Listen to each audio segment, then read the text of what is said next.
Bismillahirrahmanirrahim. Assalamualaikum warahmatullahi wabarakatuh. Sahabat cari berkah guru, semoga kita semua selalu dalam lindungan Allah Subhanahu wa ta'ala. Amin amin amin ya rabbal alamin. Karamah ke-11 Guru Zainal Ilmi tentang kewalian Abah Guru Sekumpul. Abah Guru Sekumpul sejak kecil dikenal telah memiliki sikap dan sifat yang berbeda dari orang kebanyakan. Beberapa kenyataan terjadi menunjukkan bahwa Abah Guru adalah mahfuz, seorang yang dijaga dari segala perbuatan dosa. Dan itu menunjukkan bahwa guru merupakan salah satu dari waliullah. Namun jauh sebelum itu, Tuan Guru Kiai Haji Zainal Ilmi, seorang ulama besar Martapura yang berdomisili di dalam pagar, telah mengisyaratkan kewalian Abah Guru Sekumpul. Kiai Haji Zainal Ilmi adalah dikenal dengan kasyaf, dan lewat kasyafnya ini beliau menyatakan kepada Salbiyah nenek Abah Guru Sekumpul yang tidak lain adalah sepupu Tuan Guru Zainal Ilmi ini. Meski hanya merupakan isyarat, Tuan Guru Zainal Ilmi menyatakan, ujar Sidin bahasa Banjar, di rumah pun saikung pun jagailah. Isyarat ini memberi makna yang jelas bahwa Guru Zaini sudah menjadi waliullah sejak kecil. Karamah ke-12 selalu tahu soal sekaligus jawabannya.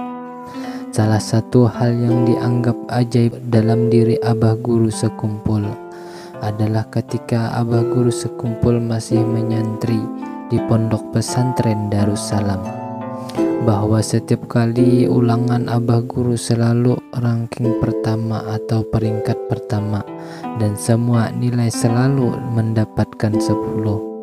Tidak pernah kurang dari itu. Bahkan suatu saat di majelis pengajian Musalla Ar-Raudhah, Abah Guru sempat memperlihatkan ijazah terakhir dengan nilai semuanya 10.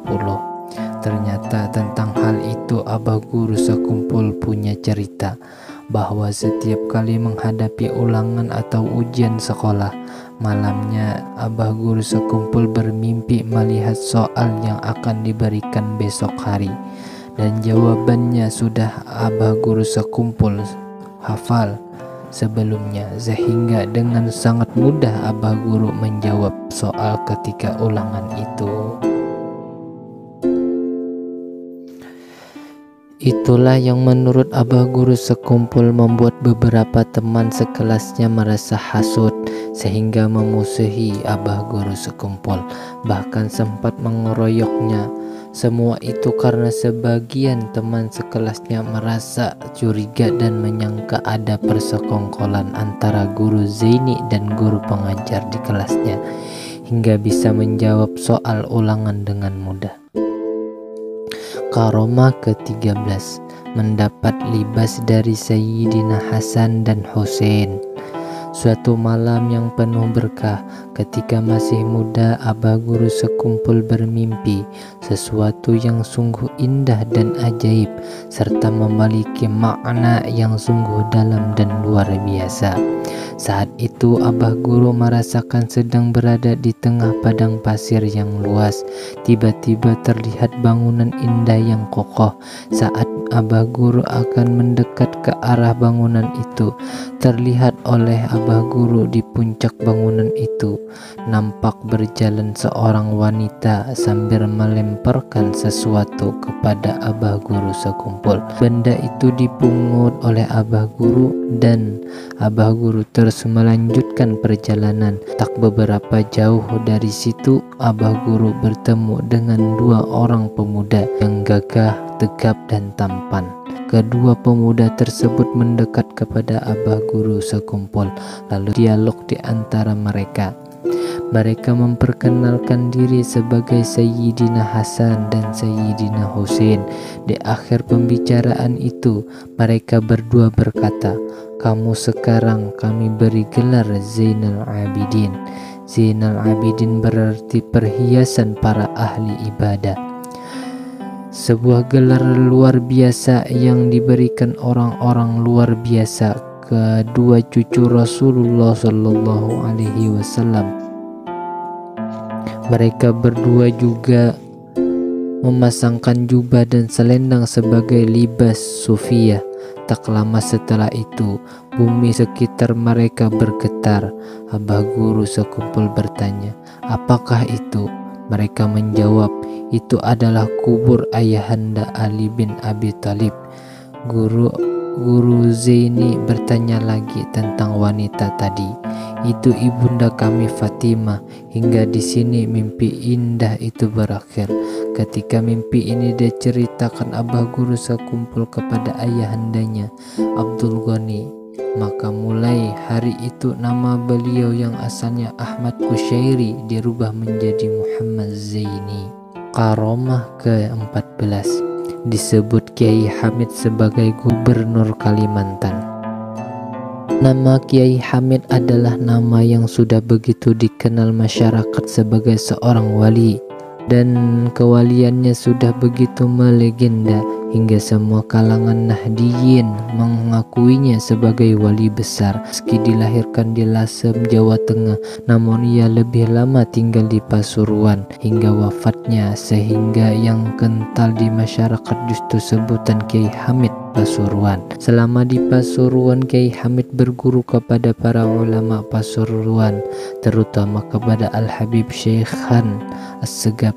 Kiai Hamid juga menjalin persahabatan dengan ulama, termasuk dengan Kiai Haji Muhammad Syarwani Abdan Bangil atau Guru Bangil, yang disebut Kiai Hamid sebagai wali mastur, dan ulama yang diakui Kiai Hamid sebagai alim, sangat alim.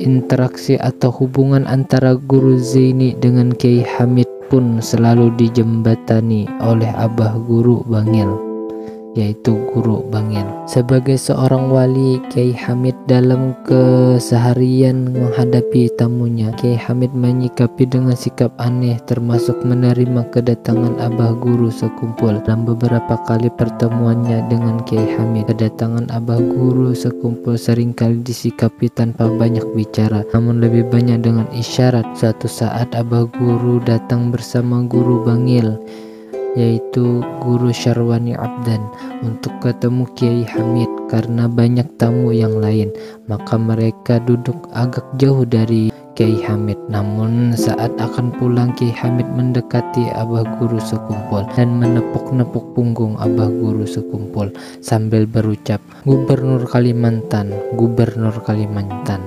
Ucapan yang mengisyaratkan kedudukan Guru Zaini sebagai wali yang datang dari Kalimantan. Dan hal itu bukan cuma terjadi sekali, tapi berkali-kali. Bahkan suatu saat Kiai Hamid berdiri di teras rumahnya menunggu kedatangan Abah Guru sekumpul sambil menabuh terbang dan mengucap, "Gubernur Kalimantan, Gubernur Kalimantan." Suatu penghormatan luar biasa dari seorang wali terhadap seorang wali. Karomah ke-15, hafal Al-Quran dan tafsirnya di usia muda.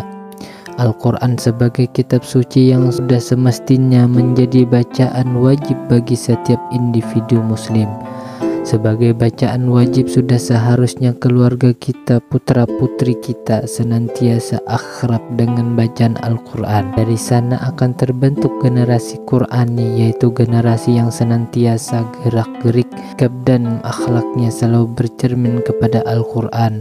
Karenanya tidak berlebihan jika para ulama salaf sangat mengutamakan pengenalan mereka kepada Al-Quran sejak dini, hingga banyak dari mereka yang hafal Al-Quran di usia muda.